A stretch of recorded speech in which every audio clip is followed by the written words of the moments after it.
Le message est arrivé exactement au moment où Zara ajustait le collier de perles factice de sa mère pour la 3e fois. « Désolé, je ne pourrai pas venir. Je viens de voir tes vraies photos sur Instagram. Ce n'est pas vraiment ce à quoi je m'attendais. » Le téléphone trembla dans ses mains alors qu'elle lisait ces mots cruels une 2e puis une 3e fois, espérant qu'ils se transformeraient magiquement en quelque chose de différent. À l'extérieur du restaurant La Bella Vista, les gens passaient vêtus de tenues coûtant plus que ce qu'elle gagnait en 3 mois en travaillant à temps partiel à la cafétéria de l'université. Zara prit une grande inspiration, sentant le parfum bon marché qu'elle avait vaporisé sur son poignet se mêler à l'arôme sophistiqué venant de l'intérieur de l'établissement. « 5 $, murmura-t-elle pour elle-même en vérifiant son portefeuille pour la 5e fois cette soirée. C'était tout ce qu'elle possédait jusqu'au prochain paiement. Malgré tout, elle poussa la porte en verre et entra.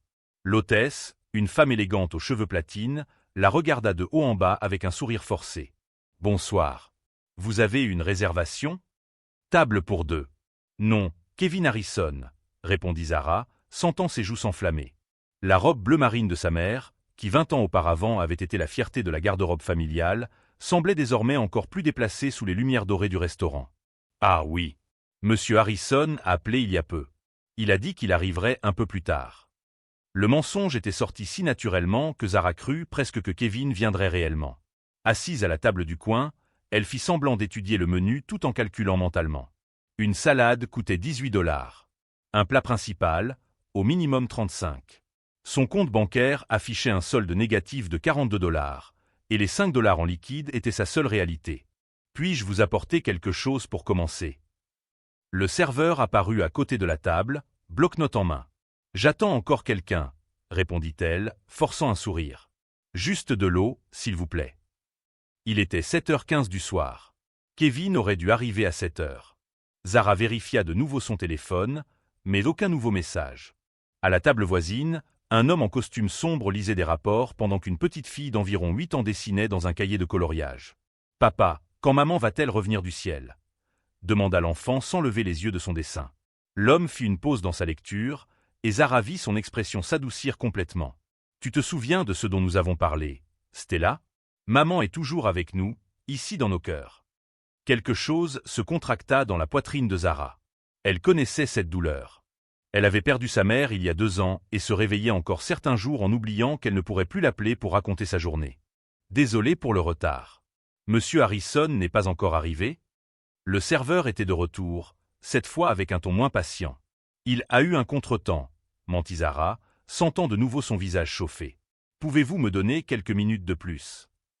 À la table voisine, la petite fille avait arrêté de dessiner et l'observait avec curiosité. Zara lui sourit, et Stella répondit par un hochement de tête timide. 7h45. 1 heure de retard. Les autres tables commencèrent à se remplir de couples élégants, de cadres lors de dîners d'affaires, de familles célébrant des occasions spéciales. Zara se sentait comme une tache sombre au milieu de tant de sophistication. Son estomac gargouilla suffisamment fort pour que la famille de la table voisine l'entende. Stella rit doucement, et son père jeta un regard discret vers Zara. Pendant un instant, leurs yeux se rencontrèrent. Il avait un regard doux, fatigué, mais doux. Le téléphone vibra. Un autre message de Kevin. « Sérieusement, ne viens même pas. Mes amis m'ont dit que tu es du genre à profiter des hommes qui ont réussi. Je pensais que tu étais différente, mais pauvre reste pauvre. » Les mots firent plus mal que le premier message. Zara sentit ses yeux brûler, mais refusa de pleurer sur place. Elle ne donnerait pas à Kevin, ni à quiconque dans ce lieu, la satisfaction de l'avoir brisé. « Ça va ?» demanda une voix douce. L'homme de la table voisine s'était approché discrètement. « Désolé de me mêler de ça, mais vous semblez. »« Ça va, » coupa Zara, essuyant rapidement ses yeux. « J'attends juste quelqu'un qui apparemment ne viendra pas. » Il hésita un instant. « Je suis Daniel. Et voici ma fille, Stella. Nous nous demandions si vous aimeriez vous joindre à nous pour le dîner. » Zara regarda Stella, qui avait complètement cessé de dessiner et l'observait avec impatience. « Je ne peux pas accepter. Je n'ai presque pas d'argent pour. »« Ne vous inquiétez pas pour ça, » interrompit Daniel gentiment. « Stella serait ravie d'avoir de la compagnie. Nous nous sentons un peu perdus dans les restaurants chics. » Stella fit un signe enthousiaste. « S'il te plaît, tu peux m'aider à colorier. » Pour la première fois de cette terrible soirée, Zara sourit vraiment. Il y avait quelque chose dans la gentillesse sincère de ce père et de sa fille qui toucha une blessure qu'elle ne savait même pas avoir. « Très bien, dit-elle enfin. Mais je paie ma part. Daniel rit doucement. Nous pourrons en parler plus tard. Alors qu'elle se déplaçait vers leur table, Zara n'avait aucune idée qu'elle était sur le point de découvrir quelque chose sur Daniel qui allait complètement changer sa perspective sur la soirée. Et si vous aimez cette histoire de seconde chance et de bonté inattendue, n'oubliez pas de vous abonner à la chaîne pour suivre comment cette connexion improbable va transformer la vie de tous les protagonistes. Tu aimes dessiner ? Demanda Stella en poussant le cahier de coloriage vers Zara. Les pages étaient remplies de dessins de familles heureuses, toutes composées de 3 personnes se tenant par la main sous un soleil jaune éclatant. J'adore, répondit Zara en prenant un crayon de couleur violet. En fait, j'étudie les soins infirmiers, mais j'ai toujours rêvé d'être artiste. Daniel observait l'échange avec un sourire discret tout en feuilletant le menu. Les soins infirmiers sont une profession noble. Ça doit être difficile de concilier études et travail. Je travaille à temps partiel dans un café près de l'université, expliqua Ara en coloriant soigneusement un papillon sur le dessin de Stella. Ça ne paie pas beaucoup, mais ça m'aide à payer les dépenses de base. Et ta famille ? Demanda Daniel avec une véritable curiosité. Le crayon s'arrêta en plein mouvement. Ma mère est morte il y a 2 ans. Du cancer. Mon père, eh bien, il a disparu de ma vie quand j'avais 5 ans. Zara reprit son coloriage, essayant de garder la voix ferme. Je suis seule, mais ça va. Stella cessa de dessiner et regarda Ara, les yeux écarquillés. Ta maman est-elle aussi allée au ciel ? Oui, ma chérie. La mienne aussi, murmura Stella, puis fit quelque chose d'inattendu. Elle prit la main de Zara et la posa sur son cœur. Papa dit que quand on sent quelque chose de chaud ici à l'intérieur, c'est parce qu'elles sont proches. Les yeux de Zara se remplirent de larmes, mais cette fois, c'étaient des larmes différentes de celles qu'elle avait retenues plus tôt. Daniel s'éclaircit la gorge, visiblement ému lui aussi. Stella a ce don de dire exactement ce que les gens ont besoin d'entendre, murmura-t-il. Le serveur s'approcha pour prendre la commande. Daniel demanda un saumon grillé pour lui, des nuggets avec des frites pour Stella, et lorsque ce fut le tour de Zara, elle hésita. Une salade César, s'il vous plaît, dit-elle enfin, calculant mentalement que ce serait l'option la moins chère à partager avec ses $5. Tu es sûr ? Demanda Daniel. Tu sembles vraiment avoir faim. Zara rougit. Je fais un régime, mentit-elle. Lorsque le serveur s'éloigna, Daniel se pencha en avant. Puis-je te poser une question personnelle ? Quel genre de personne fixe un rendez-vous et ne se présente tout simplement pas ? Apparemment, le genre qui pense que les filles pauvres veulent juste profiter d'hommes réussis, répondit Zara avec amertume, montrant le message sur son téléphone. Daniel lut le message et son expression se durcit. Kevin Harrison. Ce nom me dit quelque chose. Il prit son propre téléphone et tapa rapidement quelque chose. Ses yeux s'écarquillèrent. Zara, cet homme travaille dans ma société. Ta société ? Je suis PDG de Harrison et Associates. Une société de conseil financier. Daniel lui montra l'écran du téléphone. Kevin Harrison est mon vice-président des ventes. Et apparemment, c'est aussi mon neveu. Zara sentit le sol disparaître sous ses pieds. Ton neveu ? Mais alors tu ? Je suis Daniel Harrison. Kevin est le fils de mon frère cadet. L'expression de Daniel mélangeait honte et indignation. Je n'avais aucune idée qu'il faisait ça aux gens. Quel genre de comportement cruel est-ce là ? Stella, sentant la tension, cessa de colorier et regarda les 2 adultes. Papa, tu es fâché. Je suis déçu, ma chérie. Très déçu de mon neveu. Zara se sentit exposée, vulnérable. L'homme qui lui avait montré de la gentillesse était littéralement l'oncle de l'homme qui l'avait humilié. Je devrais partir, murmura-t-elle en commençant à se lever. S'il te plaît, ne pars pas, dit Daniel rapidement. Le comportement de Kevin n'a rien à voir avec moi. Et Stella serait très triste si tu partais maintenant. C'est vrai, confirma Stella en tenant le bras de Zara. Tu n'as pas encore fini de colorier mon papillon. À ce moment, le serveur apporta les boissons et Zara remarqua quelque chose d'étrange. Au lieu d'une salade César, il y avait devant elle une assiette élaborée de saumon avec des légumes grillés. Désolé, je crois qu'il y a eu une erreur, dit-elle au serveur. En fait, j'ai changé ta commande, admit Daniel gentiment. J'espère que cela ne te dérange pas. Tu avais clairement faim, et après avoir découvert le comportement déplorable de mon neveu, c'est le minimum que je puisse faire. Je ne peux pas accepter ça, protesta Zara. Je ne suis pas une œuvre de charité. Et je n'offre pas de charité, dit Daniel fermement. J'offre un dîner à une jeune fille courageuse qui est sortie de chez elle, s'est habillée avec soin, est venue à un rendez-vous avec de l'espoir dans le cœur, et qui a été traitée de façon méprisable par un membre de ma propre famille. Stella applaudit. Papa sait toujours quoi dire. Zara regarda l'assiette, puis Daniel, et enfin Stella, qui l'observait avec impatience. Il y avait quelque chose dans leur sincérité qui faisait tomber toutes ses défenses. « Pourquoi fais-tu ça » demanda-t-elle doucement. Daniel hésita un instant, comme s'il décidait combien révéler. « Parce que je sais ce que c'est de se sentir seul dans un monde qui semble ne pas avoir de place pour toi. Et parce que… » Il regarda Stella, qui avait repris son coloriage. « Parce que parfois l'univers met des gens sur notre chemin exactement quand nous en avons besoin. » Il y avait quelque chose dans sa voix qui suggérait une histoire plus profonde, quelque chose que Zara ne comprenait pas encore complètement. Mais à ce moment-là, entourée par la gentillesse inattendue d'un inconnu et de sa fille, elle décida de baisser sa garde. « Très bien, » dit-elle enfin. « Mais la prochaine fois, je paie. » Daniel sourit.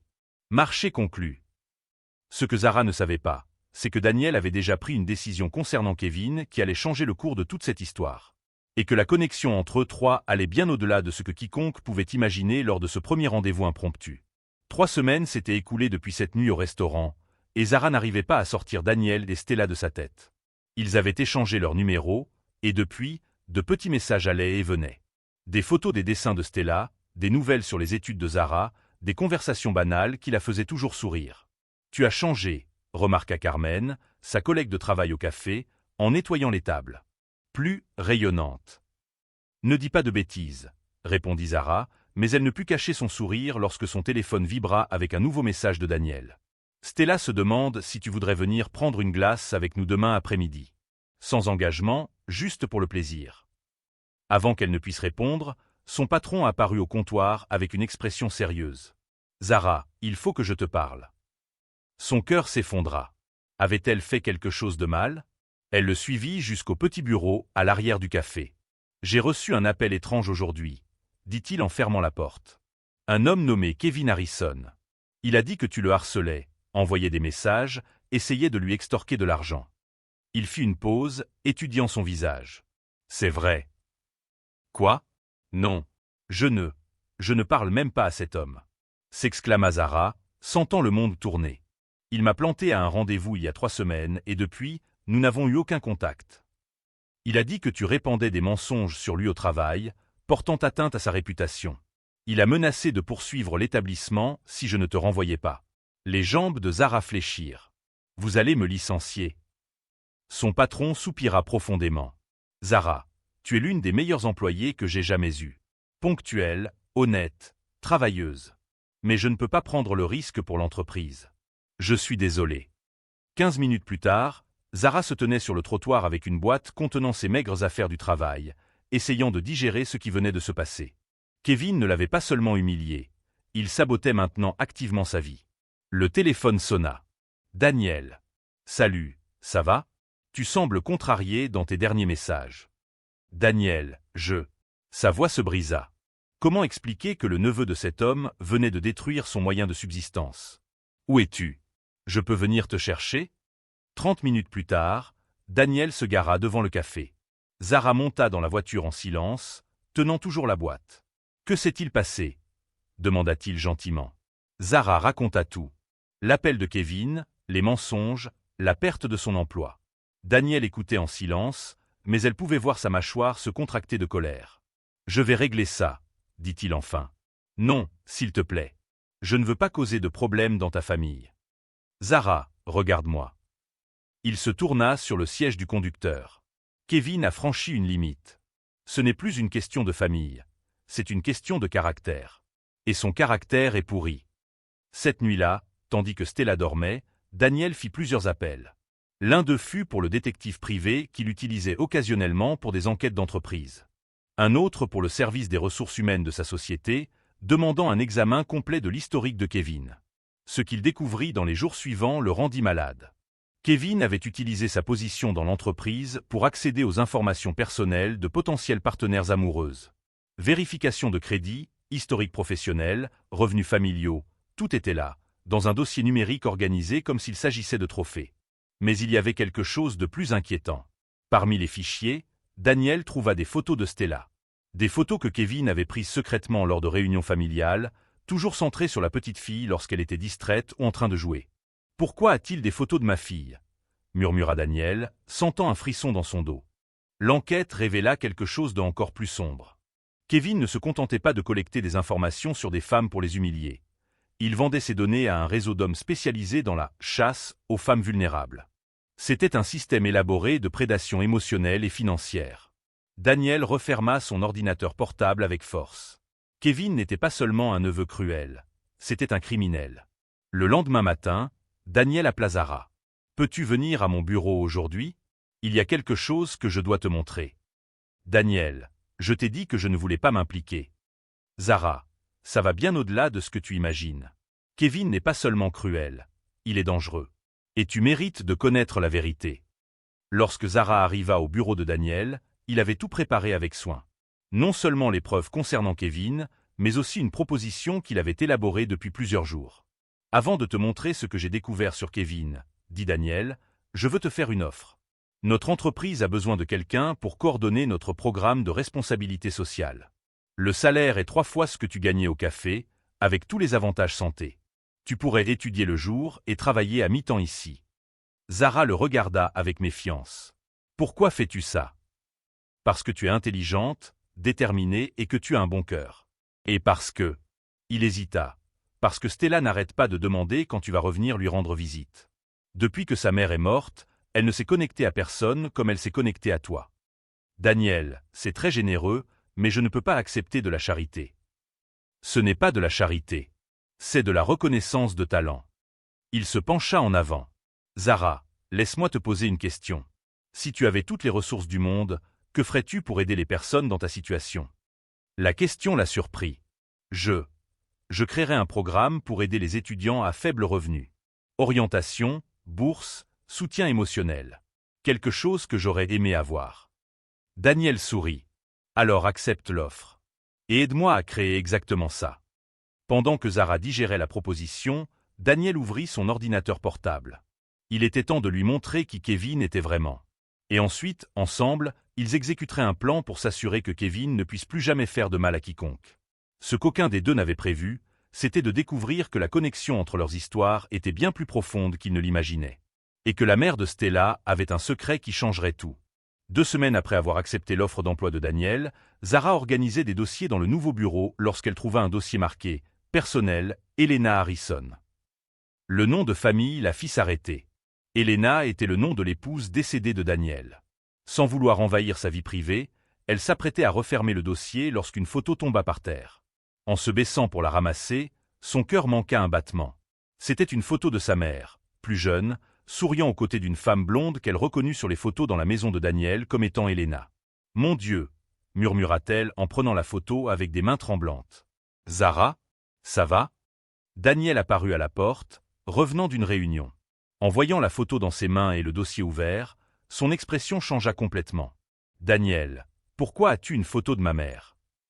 Il s'approcha lentement, comme s'il se préparait à une conversation qu'il avait retardée depuis longtemps. « Assieds-toi, s'il te plaît. Il y a quelque chose que je dois te raconter. » Zara s'assit, tenant toujours la photo. Elle se connaissait. Maria et Elena étaient meilleures amies depuis l'adolescence, commença Daniel, sa voix chargée d'émotion. Quand Elena a découvert qu'elle était enceinte de Stella, Maria a été la première personne à qui elle a dit. Et quand Maria est tombée malade. Elena l'a aidée, compléta Hara, les pièces du puzzle commençant à s'emboîter. Ma mère disait toujours qu'un ange avait payé les factures de l'hôpital les derniers mois. C'était sa femme. Daniel hocha la tête, les yeux embués. Elena a insisté pour tout gérer. Elle disait que Maria aurait fait la même chose pour elle. Et quand Elena est morte dans un accident de voiture, 6 mois après ta mère. Elle m'a laissé quelque chose, murmura Zara, se rappelant d'une lettre mystérieuse qu'elle avait reçue quelques mois après la mort de sa mère, d'un avocat disant qu'une amie spéciale avait laissé des fonds pour ses études. Elle n'avait jamais su qui c'était. Un compte d'épargne pour ton éducation. Elena a tenu à rester anonyme parce qu'elle savait que tu n'accepterais pas d'aide directe. Daniel s'assit à côté d'elle. Zara, quand je t'ai vue dans ce restaurant, seule et traitée avec cruauté par mon propre neveu, j'ai su que ce ne pouvait pas être une coïncidence. Elena disait toujours que l'univers a ses propres plans. À ce moment-là, Stella entra en courant dans le bureau. « Papa, tu as oublié de chercher. » Zara. Elle courut pour l'embrasser, puis remarqua les larmes aux yeux des 2 adultes. Pourquoi vous pleurez? Parfois, on pleure quand on découvre des choses très spéciales, ma chérie, expliqua Hara en serrant la fillette dans ses bras. Stella, ta maman et la mienne étaient meilleures amies.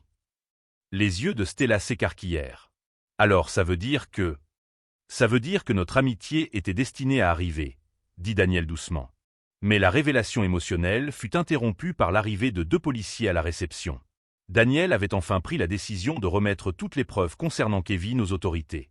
Monsieur Harrison, nous sommes du département des crimes informatiques. Nous avons reçu votre plainte concernant Kevin Harrison.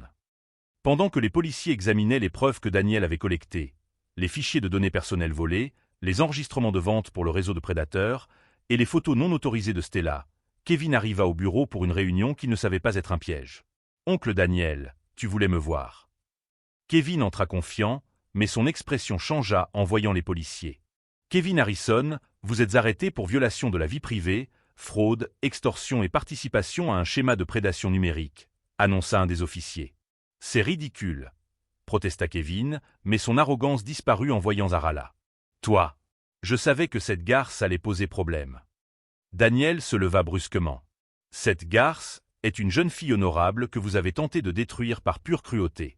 Et nous avons découvert qu'elle n'est pas la première. » Les policiers présentèrent des preuves d'au moins 15 autres femmes que Kevin avait humiliées et lésées en utilisant la même méthode. Certaines avaient perdu leur emploi, d'autres avaient subi de graves dommages psychologiques. L'une avait tenté de se suicider après que ses informations intimes aient été diffusées en ligne. « Kevin, vous n'êtes pas seulement cruel, vous êtes un prédateur, » dit Daniel, sa voix froide comme la glace. « Et utilisez notre entreprise pour faciliter vos crimes? Cela s'arrête maintenant. » Alors que Kevin était emmené menotté, il cria à Daniel, « Tu vas le regretter. Je suis de la famille. » « La famille ne fait pas de mal aux innocents, » répondit calmement Daniel. « La famille protège. » Stella, qui avait observé la scène de loin avec Zara, demanda, « Papa, le cousin Kevin était méchant. » « Oui, ma chérie. Parfois, les gens font de mauvais choix et blessent les autres. Mais la justice existe pour protéger ceux qui sont bons. » Cette nuit-là, après toute l'agitation, les 3 s'assirent dans le salon de Daniel. Stella dormait sur les genoux de Zara, tandis qu'elle et Daniel parlaient à voix basse de tout ce qui s'était passé. « Elena serait fière, » dit Daniel en regardant les deux. « Elle disait toujours que tu deviendrais quelqu'un de spécial. »« Et ta femme avait raison à propos des plans de l'univers, » répondit Zara en ajustant la couverture autour de Stella. 3 personnes solitaires ont trouvé une famille inattendue. La justice avait été faite. Kevin ferait face aux conséquences de ses actions, et les femmes qui l'avaient lésé auraient enfin la paix. Mais plus important que la vengeance, c'était la découverte que, même dans les moments les plus sombres, la bonté véritable existe encore dans le monde. Et parfois, cette bonté se manifeste sous la forme de rencontres fortuites dans des restaurants élégants, lorsque 2 âmes blessées se reconnaissent et décident de guérir ensemble.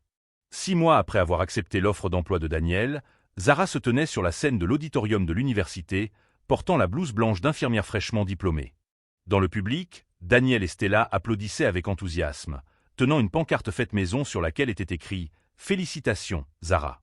« J'aimerais remercier 2 personnes très spéciales, » dit Zara au micro, la voix tremblante d'émotion. « Daniel et Stella Harrison, qui m'ont appris que la famille ne se définit pas par le sang, mais par l'amour et le soutien inconditionnel. » Après la cérémonie, les 3 se rendirent au nouveau centre communautaire qu'ils avaient inauguré ensemble. Le Centre Elena et Maria, une organisation à but non lucratif dédiée à aider les jeunes en situation de vulnérabilité sociale. « Maman serait très fière, » dit Stella, désormais âgée de 9 ans, en regardant les plaques portant les noms des 2 femmes à l'entrée du bâtiment. « Les 2 le seraient, » acquiesça Daniel, passant le bras autour des épaules de Zara. Le centre avait déjà aidé plus de 200 jeunes au cours de ses premiers mois de fonctionnement. Il offrait des bourses d'études, un accompagnement professionnel, un soutien psychologique et surtout, un sentiment de communauté pour ceux qui se sentaient seuls dans le monde. Carmen, l'ancienne collègue de Zara au café, travaillait maintenant comme coordinatrice des programmes du centre. « Tu te souviens quand tu disais que tu étais seule ?» demanda-t-elle en organisant les dossiers des nouveaux candidats aux bourses. « Regarde autour de toi maintenant. » Le bureau était rempli de jeunes étudiants, de bénévoles et d'employés, tous travaillant ensemble pour construire quelque chose de plus grand qu'eux-mêmes. C'était exactement le type d'environnement que Zara avait toujours rêvé de créer. Parfois, je me demande comment serait ma vie si Kevin ne m'avait pas planté dans ce restaurant, réfléchit Zara en passant en revue les propositions de nouveaux programmes. Probablement que tu aurais dîné avec un homme cruel, te serais senti terrible et serais rentré seul, répondit Daniel, aidant Stella avec ses devoirs à une table voisine. L'univers a ses propres plans, tu te souviens. Kevin avait été condamné à 3 ans de prison et a versé des indemnités à toutes les femmes qu'il avait lésées. Mais plus important que la sanction légale fut l'impact de son exposition.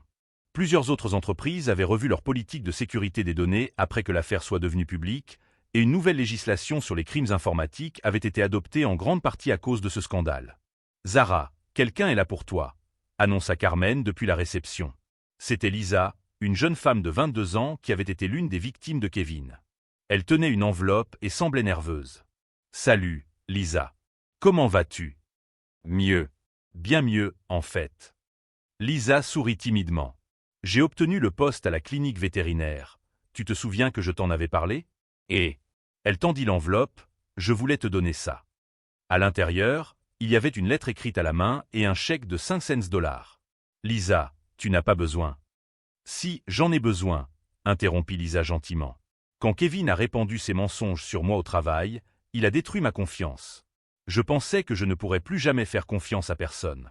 Mais te voir transformer ta douleur en quelque chose de si beau m'a redonné de l'espoir. » La lettre expliquait comment le centre avait inspiré Lisa non seulement à reconstruire sa vie, mais aussi à aider d'autres femmes ayant vécu des expériences similaires.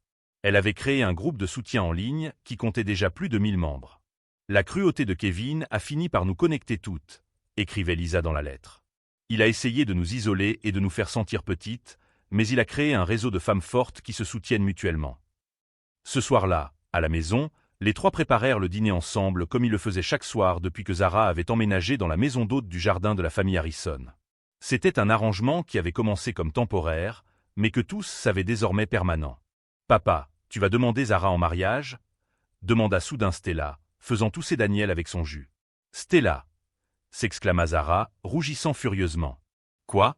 Vous vous aimez, je vous aime tous les deux, et maman disait toujours que quand on trouve sa famille de cœur, il faut la serrer fort. » Daniel et Zara se regardèrent par-dessus la table, tous deux souriant malgré l'embarras. « Stella a raison, » dit Daniel calmement. « Pas forcément pour le mariage, mais pour la famille de cœur. » La famille que l'on choisit, acquiesça Zara, est parfois plus forte que la famille dans laquelle on est. Plus tard, après que Stella se fut endormie, Daniel et Zara s'assirent sur la véranda, regardant les étoiles. « Tu sais qu'elle a raison, non ?» dit Daniel doucement. « À propos de quoi ? » ?»« À propos de nous aimer. » Zara sourit, posant la tête sur son épaule. « Je sais. Et je sais qu'Elena et ma mère souriraient maintenant. Probablement qu'elles ont tout planifié depuis le début, » plaisanta Daniel. 2 meilleures amies s'assurant que leur famille se rencontre quand elles en avaient le plus besoin.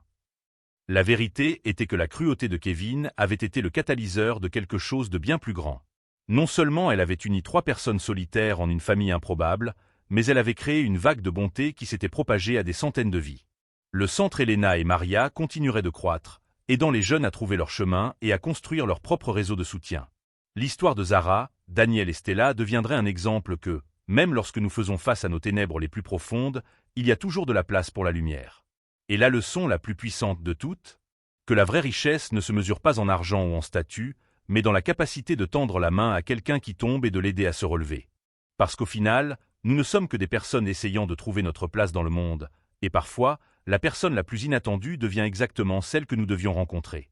Si cette histoire a touché ton cœur et que tu crois au pouvoir de la bonté véritable, n'oublie pas de liker cette vidéo, de la partager avec quelqu'un qui a besoin de se rappeler qu'il existe encore de l'humanité dans le monde, et de t'abonner à la chaîne pour d'autres histoires qui célèbrent le meilleur de la nature humaine. Après tout, nous avons tous besoin de rappel que l'amour triomphe toujours.